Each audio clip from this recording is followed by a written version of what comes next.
So initially, I assume it has been manufactured out of Malaysia, It's and still now in- have you gone abroad?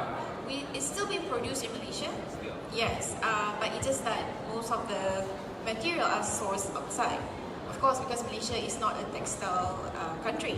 But for me, I think that what plays, because answering your question just now, how the market might seem a bit small in Malaysia, I think the one thing that we can learn a bit from Indonesia, besides being, you said they have a lot of ego, but when they have a lot of ego, they have that identity.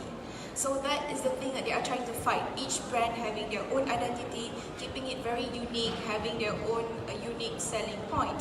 Whereas in Malaysia, as Bront said, it doesn't seem to be that way. Like if you see something booming, something is being really successful, and you'll see the smaller brands started copying. So that is the kind of ego that we don't have.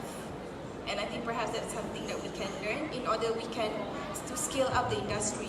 You want to respond to that, Riel? Yeah, I think it's true. In Indonesia, it's the same thing.